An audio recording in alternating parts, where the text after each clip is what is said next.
Bismillahirrahmanirrahim. Assalamualaikum warahmatullahi wabarakatuh. Alhamdulillahi rabbil alamin. Allahumma salli ala Muhammadin wa ala alihi wa ashabihi ajma'in. Semoga Allah menggolongkan kita menjadi orang yang yakin kepada Allah. Karena bahagia, mulia, selamat itu kuncinya yakin, yang berbuah patuh dan pasrah. Ulangi apa? Yakin, yang buahnya adalah patuh dan pasrah kepada Allah. Jadi kalau orang ingin bahagia, tidak mungkin bahagia yang sebenarnya kecuali dengan iman dan amal soleh. Yakin, patuh dan pasrah kepada Allah. Berikut ini cocok bagi yang dililit pinjol dan utang-utang lainnya. Bacakan sebuah hadis diriwayatkan oleh Imam Abu Daud. Hadis nomor 1555 disebutkan oleh Abu Sa'id Al-Khudri pada suatu hari Rasulullah SAW masuk ke dalam masjid. Ternyata di sana sudah ada seorang lelaki Ansor bernama Abu Umamah. Kemudian beliau menyapanya, "Hai Abu Umamah, ada apa? Aku melihat duduk di masjid di luar waktu sholat." Jadi ini diam di masjid bukan pada waktu sholat. Ditanya oleh Rasulullah. Abu Umamah menjawab, "Kebingungan dan utang-utangku yang membuat begini ya Rasul." Lalu beliau kembali bertanya, "Hai Abu Umamah, maukah engkau jika aku ajarkan suatu bacaan yang jika kamu membacanya Allah akan menghapuskan kegalauanmu, kebingunganmu, dan memberi kemampuan melunasi hutang?" Abu Umamah menjawab, "Tentu ya Rasulullah." Lalu beliau melanjutkan, "Jika memasuki waktu pagi dan sore, maka bacalah ini."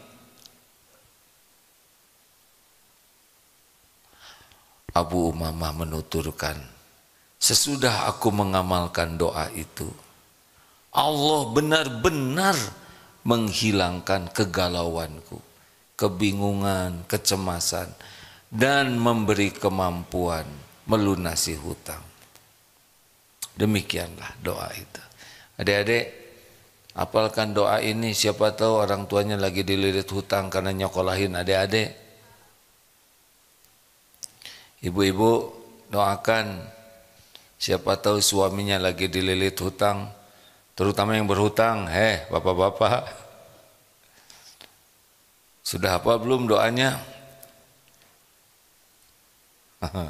Semua penasaran, dirahasiakan.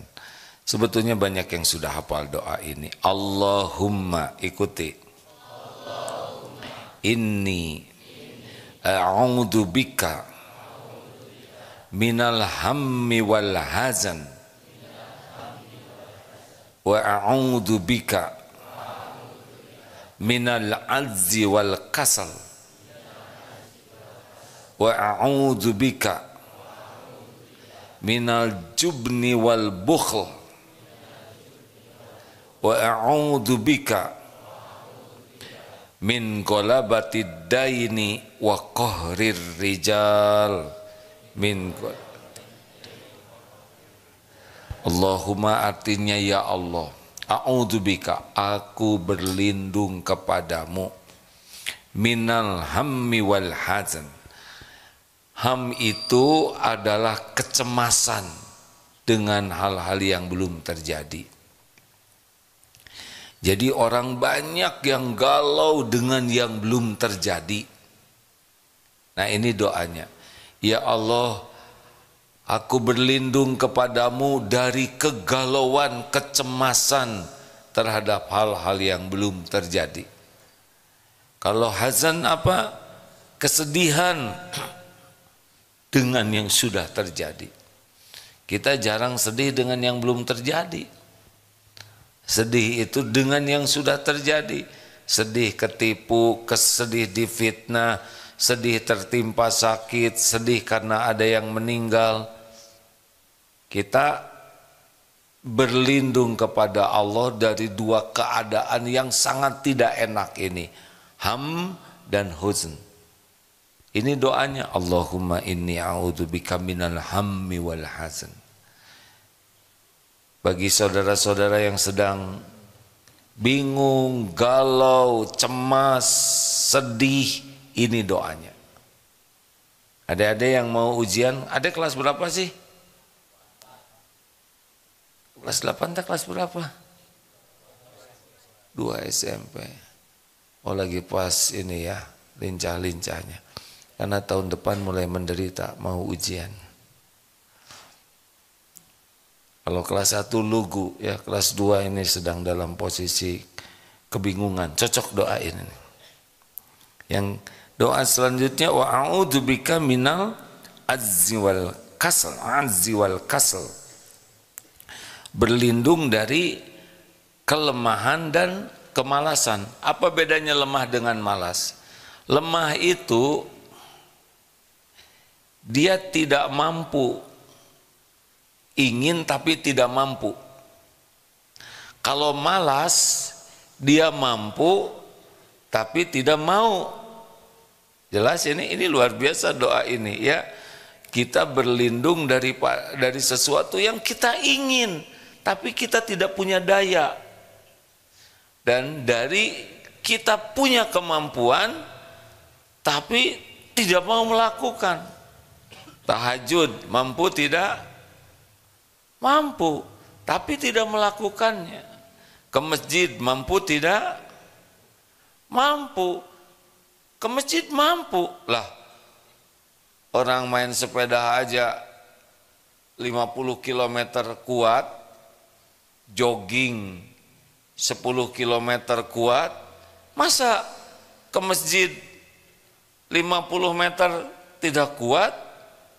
Kenapa coba? Karena ingin digotong oleh tetangga yang tahu artinya apa, Dek? Adik-adik, lelaki sejati itu lihatnya bukan dari ototnya, bukan dari gelarnya, bukan dari kepintaran, kekayaan, keterkenalan. Lelaki sejati itu lihat sanggup tidak ke masjid. Kalau lelaki sudah tidak sanggup ke masjid, ke rumah Allah, padahal Rasulullah SAW yang tunanetra saja kalau mendengar adzan dianjurkan ke masjid. Umi Maktum itu. Akhwat, santri akhwat, nanti kalau mau punya suami, lihat dia suka ke masjid tidak. Sepanjang masjidnya masih memungkinkan didatangi, keren banget tuh. Karena lelaki sejati salah satu di antara cirinya adalah istiqomah ke masjid. Dan yang paling top, sholat subuh berjamaah. Karena sepanjang malam dianggap sholat terus menerus. Kalau sholat isya berjamaah, separuh malam dianggap sholat terus menerus. Sudah mendengar belum adik-adik lelaki solehah? Lelaki solehah.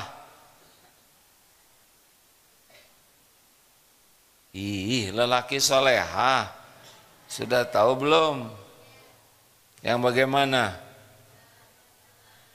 Lelaki yang sholatnya di rumah terus, itu mah lelaki males namanya ya. Saya juga belum tahu lelaki solehah seperti apa ya. Sampai di mana tadi ceramahnya? Jadi, ayo ke masjid. Kita ini banyak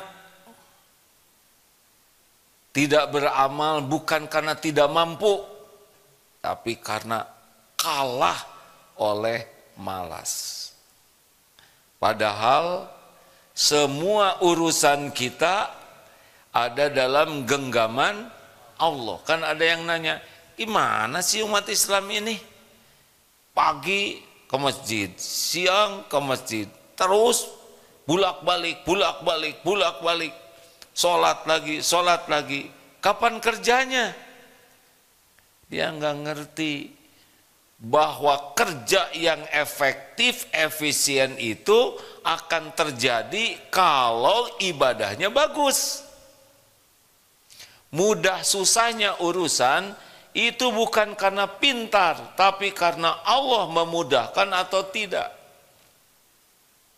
Kita ini diciptakan oleh Allah, wa ma khalaqtul jinna wal ins illa liya'budun.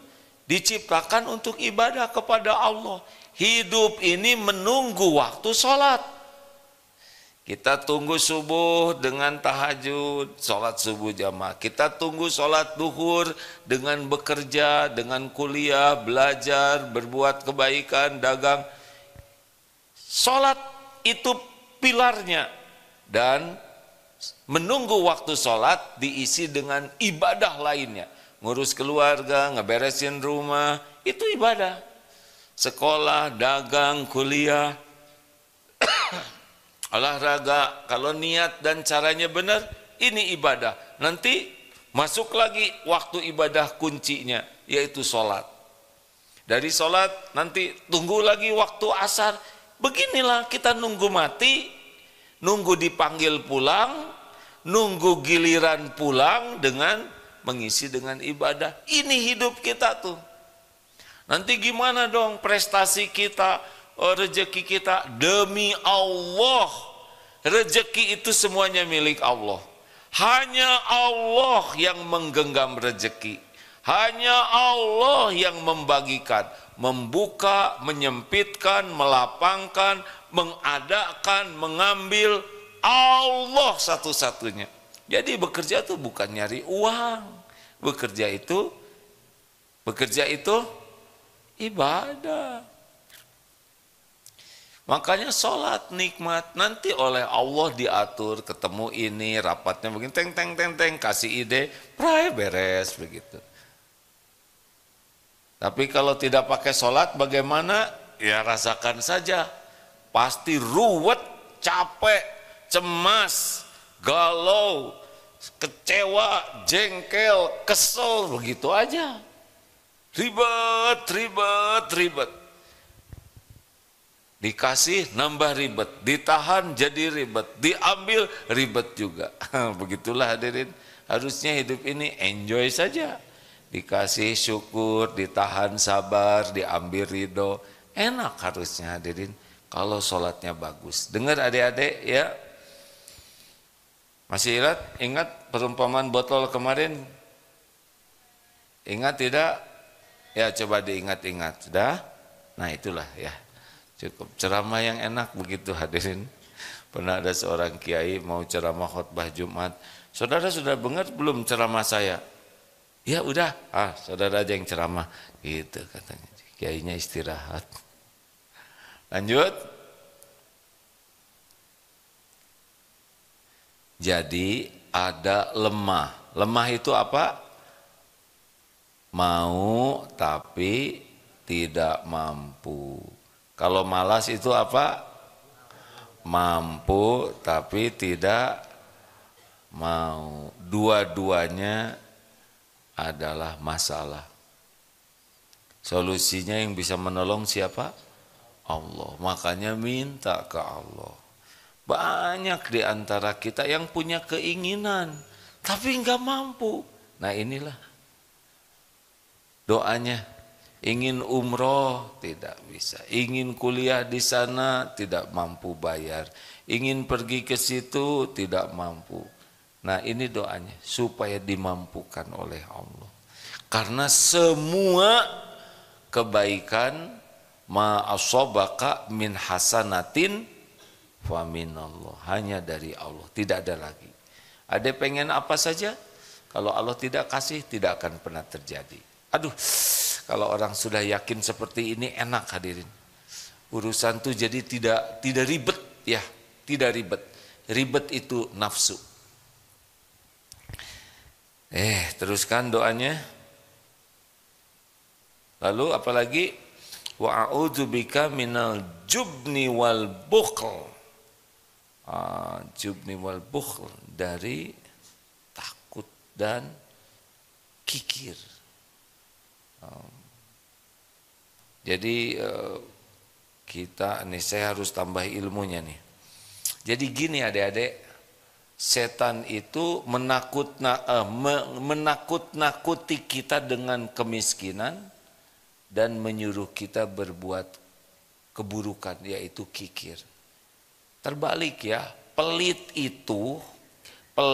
koret, kedekut, buntut kasir, cap jahe, meregehese, ini adalah penderitaan.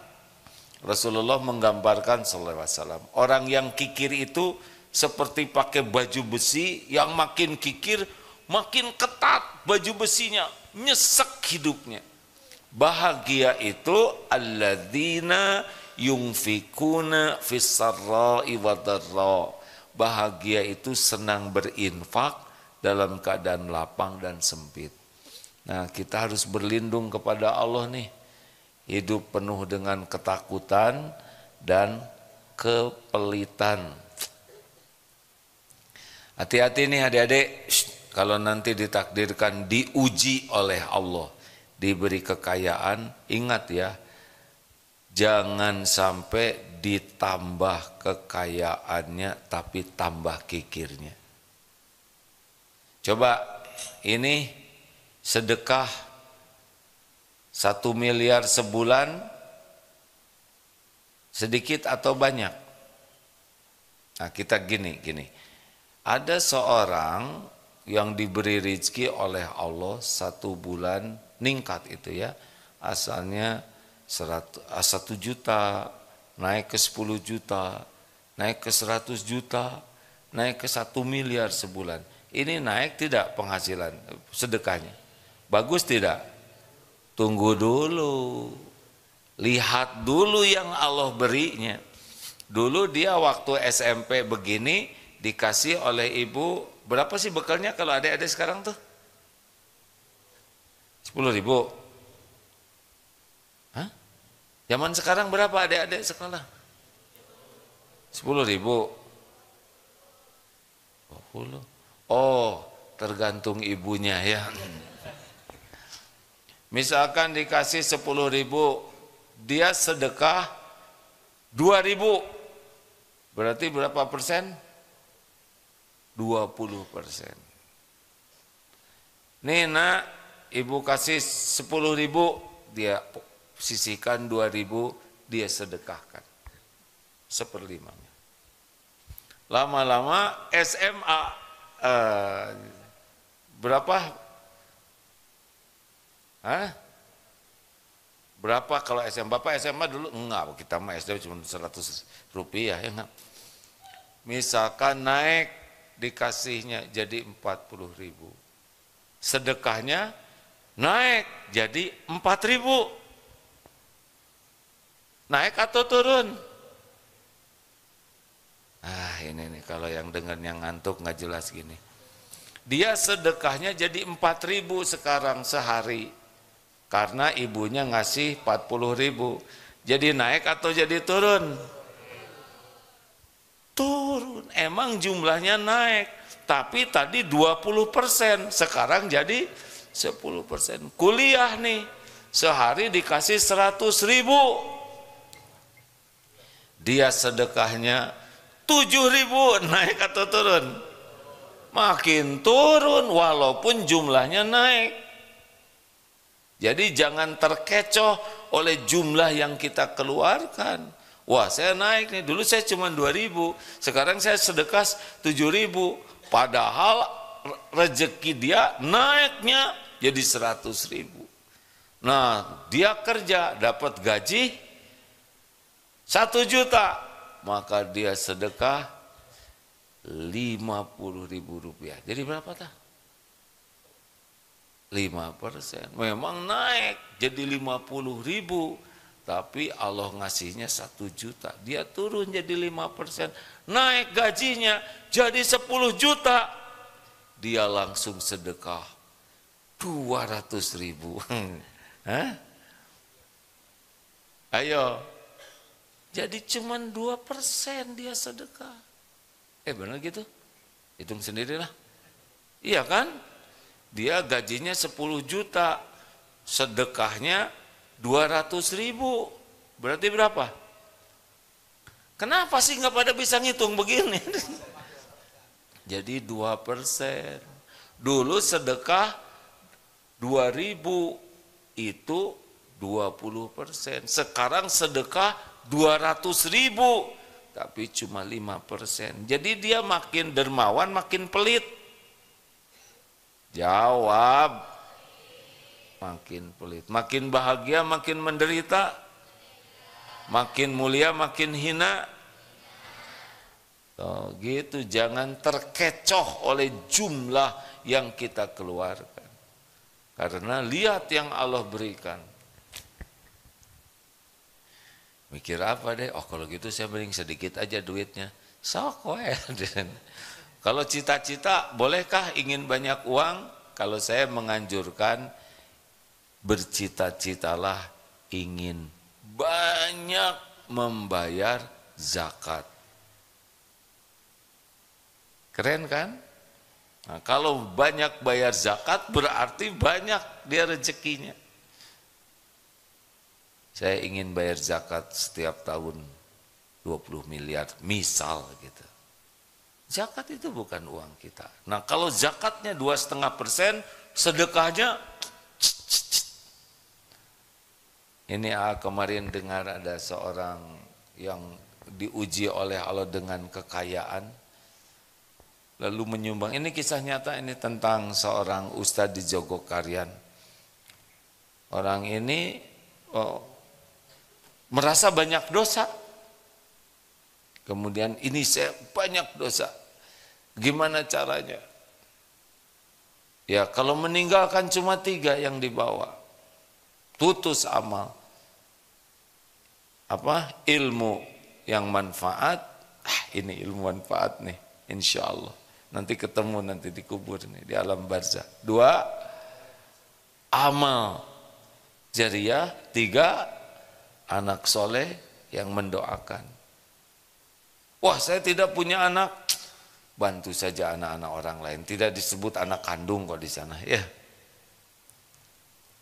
Dan tidak semua orang punya anak, tidak semua orang dititipi anak, tapi semua orang insya Allah bisa membantu mengurus anak-anak.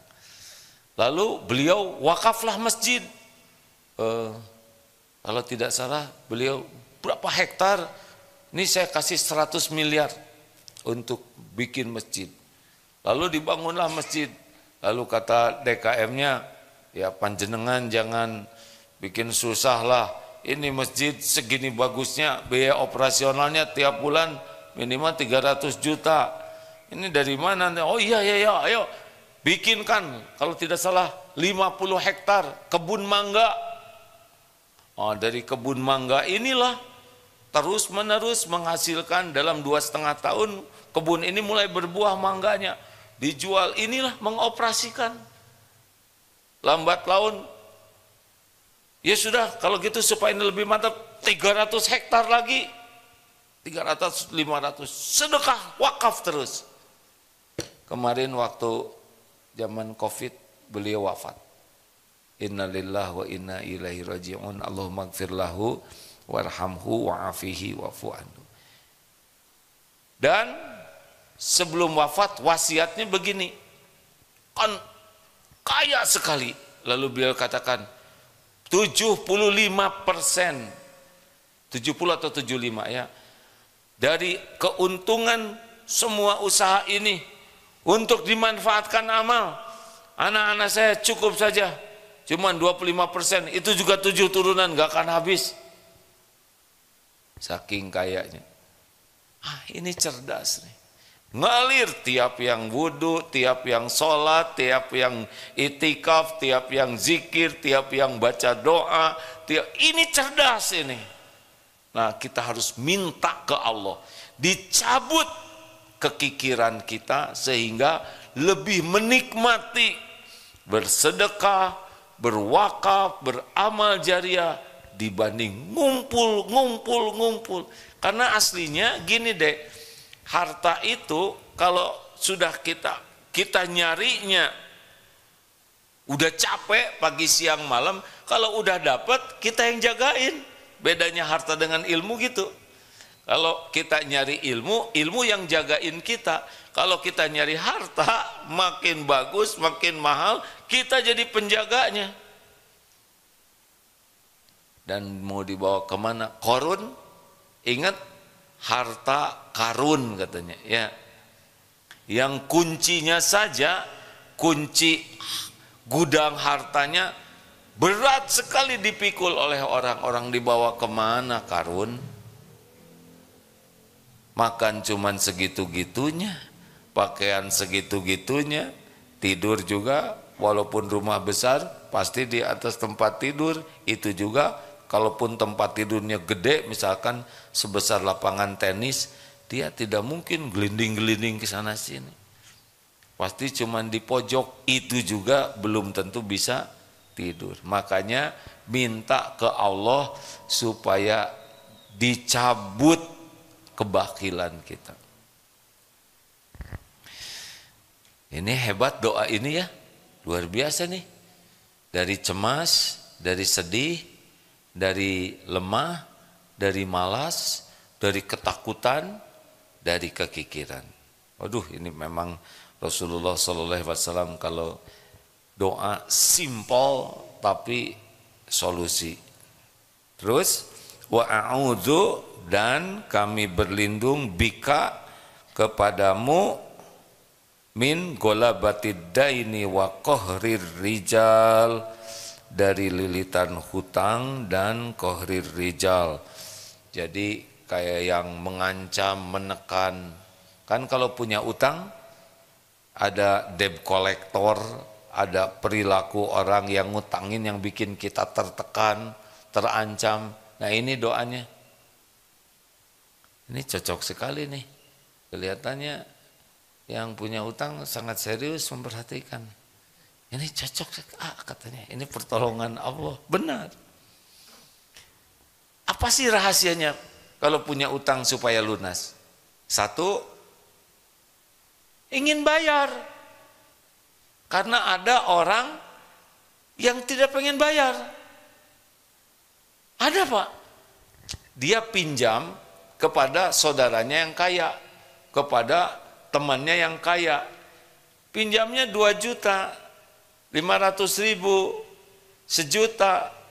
Karena lihat temannya ini kaya, saudaranya ini kaya raya, jadi menganggap uang segitu kecil buat dia.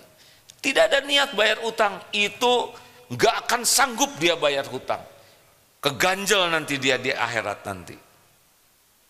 Kan Rasulullah SAW ketika ada sahabatnya yang meninggal, ditanya, bukan tanya dia sholat tidak, enggak, ditanya punya hutang tidak. Oh dia punya hutang, oh kalau gitu silahkan sholatkan. Rasulullah tidak mau menyolatkan. Para sahabat langsung, wah berapa hutangnya? Ayo, akhirnya patungan dilunasi, barulah Rasulullah menyolatkan. Bukan karena Rasulullah penuh kebencian, tapi ini menunjukkan ada yang harus ditunaikan dulu. Rasul bisa saja bayar hutang beliau, ya enggak? Tapi bagaimana orang berutang ketika mati itu bermasalah. Jadi harus punya niat untuk melunasi hutang. Jangan anggap remeh. Kita bakal celaka nanti pas mati.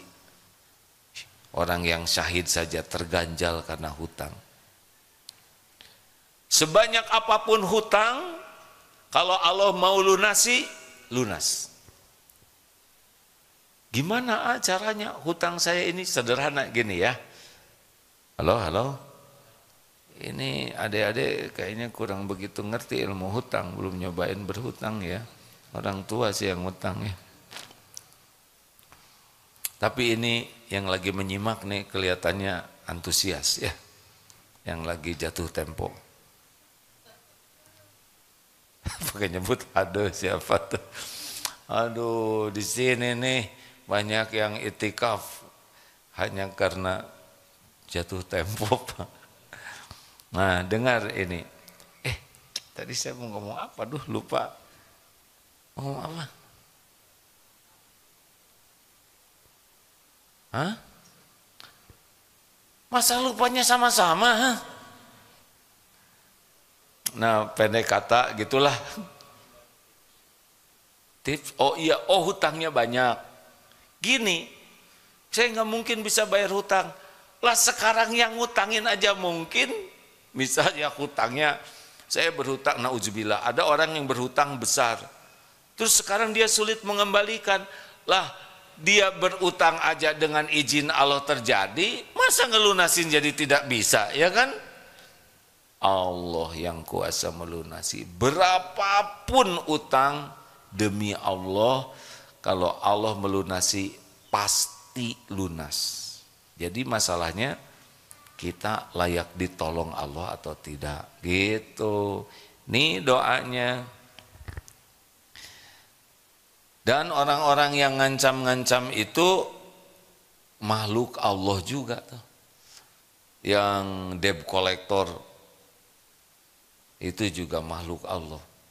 Kalau Allah buat lembut, ini ada kejadian menarik nih. Pernah dulu waktu masjid kita masih sederhana, ada seseorang, oh hutang, saya benar-benar ini dililit utang berat sekali. Ya, kita ikhtiar sama-sama. Itu ke rumah ada yang nagih, gimana saya jadi nggak bisa ke masjid? Salah, ajak ke masjid. Oh iya ya, dia takut keluar karena ada yang nagih, ajak ke masjid, itu kebaikan. Saudara bayar hutang nggak? Wah saya mau ke masjid Pak, ayo ke masjid yuk. Ya esok aja saudara, gitu. Tapi udah kebaikan. Emang ternyata beda-beda rasa takutnya. Ketika yang datangnya keker, nah wiridnya lebih kuat. Ketika debt kolektornya sama kurusnya dengan dia, lebih ringan. Makanya didatangkan yang gede-gede ada supaya zikirnya kuat. Qadarullah, lunas hutangnya. Padahal itu utang besar, istrinya sakit, pekerjaan tidak ada, sekarang dilunasi oleh Allah hutangnya. Dan punya perusahaan, bisa ekspor kemana-mana yang tidak pernah kepikirkan sama sekali pada waktu sedang dililit hutang. Dulu rajin sekali ke masjid ini, nggak tahu sekarang mungkin ke tempat yang lain masjidnya. Husnuzon, ya. Kenapa dulu waktu banyak utang, banyak itikaf, sekarang ya sekarang mungkin itikafnya di masjid lain, ya. Baik sangka aja lah. Nah begitulah. Allahumma inni a'udzubika minal hammi wal hazan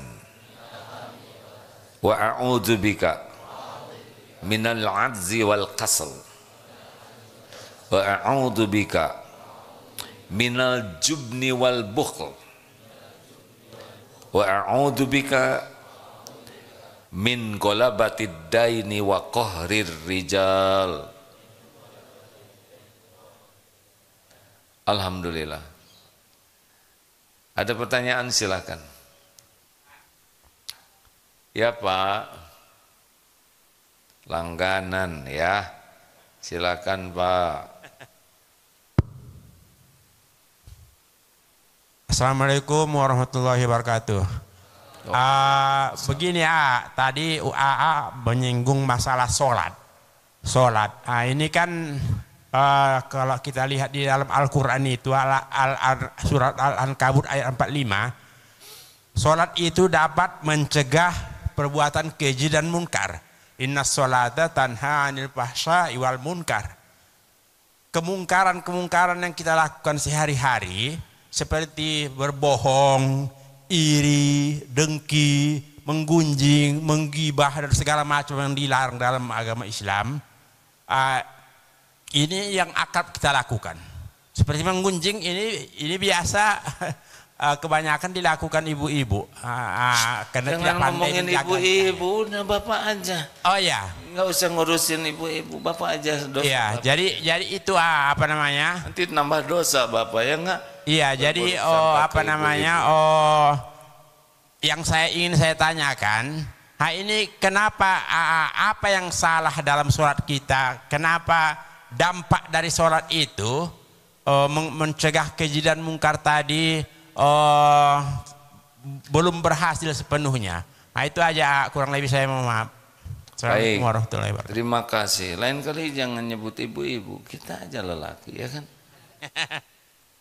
Nanti nambah dosanya.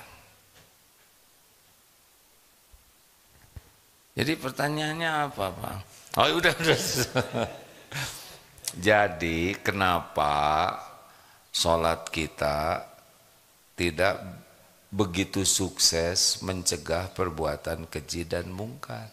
Karena sholatnya belum bagus. Kalau sholatnya bagus, khusyuk, ingat ke Allahnya maksimal, nanti ditolong oleh Allah. Dalilnya apa? Walladzina jahadu fina lanahdiyannahum subulana. Dan orang-orang yang bersungguh-sungguh mencari keridhaan Allah, Allah benar-benar menunjukkan jalan-jalannya. Pertanyaannya, sholatnya ngerti tidak artinya? Banyak yang sholat tidak mengerti artinya dan tidak belajar untuk mengerti artinya. Jadi gitu aja sholatnya tuh.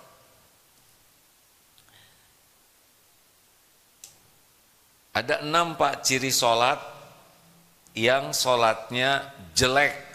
Fawailul lil musallin alladzina hum an sholatihim sahun. Ini sholatnya ini jelek. Celaka orang yang lalai dalam sholatnya. Surat Al-Ma'un ini ya. Ada 6 cirinya. Bapak sudah tahu belum?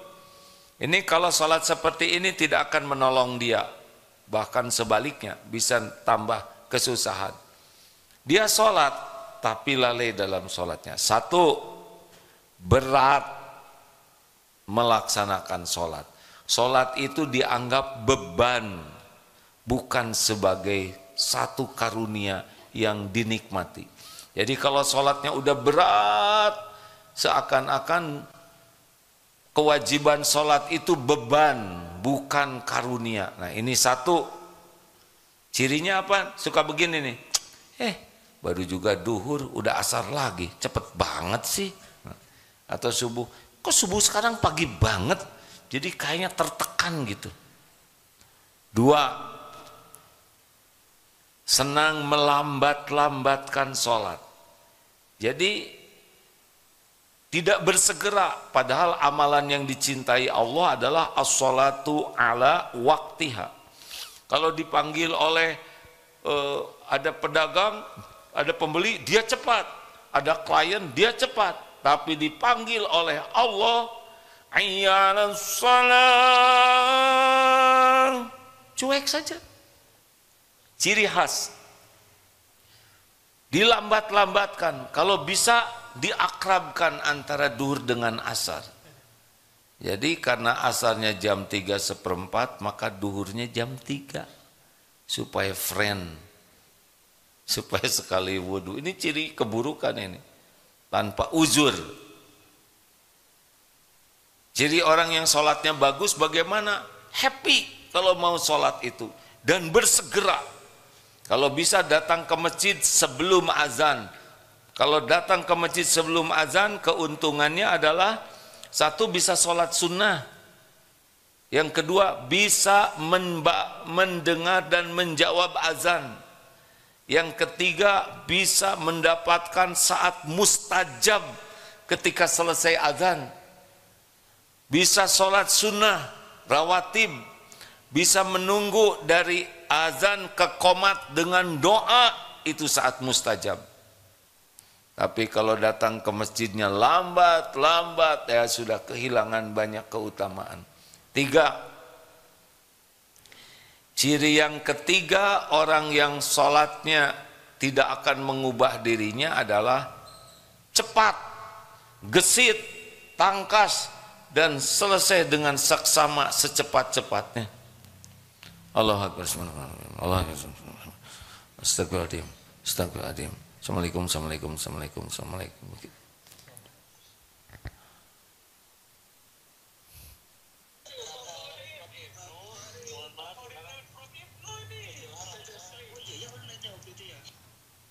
Ada yang ketilang salah telepon, disangkanya saya polisi. Ya, alhamdulillah. Lanjut. Jadi sholatnya tuh tidak tumanina. Padahal salah satu kunci sholat itu khusyuk tumanina. Tenang, nikmat. Silakan lihat. Kalau sholatnya sudah gesit, cepat sekali. Subhanallah, subhanallah, subhanallah, subhanallah, Allah akbar, subhanallah, subhanallah, subhanallah, Allah akbar. Lebih dari pada menibat, nggak ada jelas, belum selesai juga subhana rabbiyal a'la udah Allah akbar, subhanallah. Ada yang begitu, itu ciri sholat yang buruk. 4. Kenapa Bapak langsung sembunyi? Saya nggak nyangka loh Pak. Yang keempat, 1 apa? Berat. 2, lambat-lambatkan. 3, cepat. 4, harusnya ada 5 atau 6, kenapa saya jadi lupa? Selanjutnya adalah sedikit ingat Allahnya. Jadi selama sholat tuh ngelantur aja Pak, kemana saja pikiran itu. Padahal kualitas sholat itu ditentukan oleh ingat atau tidaknya kepada Allah. Wa aqimis sholah lidzikri, dan dirikanlah sholat untuk mengingatku. Jadi lihat saja sholatnya. Kalau selama sholat ingat ayam, ingat makanan, ingat sendal, ya, ingat sepeda, ingat kunci yang lupa nyimpen. Jadi sholat itu ada yang nyari kunci. Saya juga tadi keganggu Pak, waktu sholat subuh kan ada yang ngobrol tuh di atas. Tapi saya lagi sholat nih. Rada jengkel juga, merencanakan apa tindakan selanjutnya. Astagfirullahaladzim. Yang ke-5 adalah malas berjamaah. Jadi maunya sendiri, gesit. Oh, ada yang kelewat. Yang kedua tadi yang kelewat, ria. Jadi sholatnya itu seneng kalau diketahui orang. Kalau nggak ada yang tahu, dia cenderung tidak sholat, atau sholatnya sendirian cepat. Ini udah jelek lah. Jadi bagusnya bagaimana? Semangat, ikhlas, selalu on time, tepat waktu, senang berjamaah, tumanina, dan benar-benar berusaha ingat Allah. Nanti kalau sholatnya bagus, maka urusan yang lain Allah membaguskan. Gitu Pak. Kita mudah marah, ditahan marahnya oleh Allah. Kita mau tergelincir oleh syahwat, Allah yang akan melindungi kita. Pokoknya sholatnya bagus. Wasta'inu bis-sabri was-shalah. Makanya kalau ada apa-apa, sholat.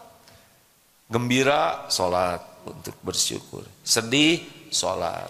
Kecewa, sholat. Jengkel, sholat. Punya keinginan, sholat. Sakit hati, sholat. Cemburu, sholat.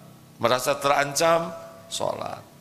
Cuma Allah kok yang punya segala-galanya, yang menguasai segala-galanya. Tidak bisa terjadi nikmat maupun musibah tanpa izin Allah. Begitu Pak. Terima kasih. Mim, pertanyaan terakhir.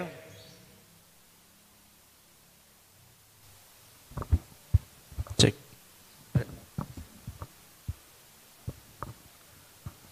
Itu alarm tidur. Cek. Assalamualaikum A, izin ada pertanyaan dari medsos. Assalamualaikum A, mau bertanya bagaimana kalau hutang riba, misal kita sudah tidak sanggup membayar, bagaimana hukumnya A? Ya harus bayar. Hukumnya ngemplang. Salah itu harus tobat betulan supaya dikasih jalan, supaya tidak terjerat hutang riba. Harus benar-benar, mungkin bukan hukumnya ya, karena itu hutang harus dibayar. Harus cari solusinya. Tapi yang paling penting cobalah datang ke masjid, i'tikaf, banyak tobat, perbanyak minta tolong kepada Allah dan amalkan doa tadi. Begitu, cuma Allah yang bisa bayar. Jangan suka ngutang, jangan ngenteng-ngentengin ngutang, apalagi untuk hal-hal yang konsumtif, jangan ngutang. Ya. Nanti apalagi hutang yang pakai riba, itu akan menjadi petaka. Ada lagi Mim? Yang di atas nggak bisa Bu, karena mikrofonnya nggak ada ke atas ya. Silakan. Mim? Bismillah, mau nanya, kalau hutang yang banyak udah doa tapi belum selesai juga, sudah bersabar, apalagi yang harus dilakukan untuk ikhtiar? Ya perbaiki ya tuh tobatnya, karena semua kepahitan itu diundang oleh dosa. Ma asabaka min hasanatin faminallah wa ma asabaka min sayyiatin famin nafsik. Itu pasti ada dosa yang belum ditobatin itu. Semua kegelisahan, sakit, nyeri, pilu, ditipu, difitnah, dililit hutang, pokoknya apapun yang tidak enak bagi kita itu disebabkan karena dosa kesalahan. Kalau bagi Nabi, bagi orang-orang yang mulia, yang sudah dekat dengan Allah, kepahitan itu pengangkat derajat. Kalau bagi kita sih, biasanya disebabkan karena tidak serius tobatnya. Coba fokus, tobat dulu ya, sambil ikhtiar. Terakhir, boleh, kita cuma punya 3 menit lagi ya Pak. Maju boleh? Oh ya, mau pelan, mau cepat deh. Nah begitu. Lanjut.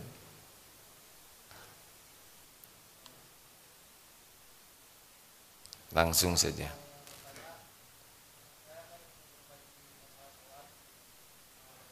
Tidak kedengaran oleh pemirsa yang lain. Pakai mikrofonnya.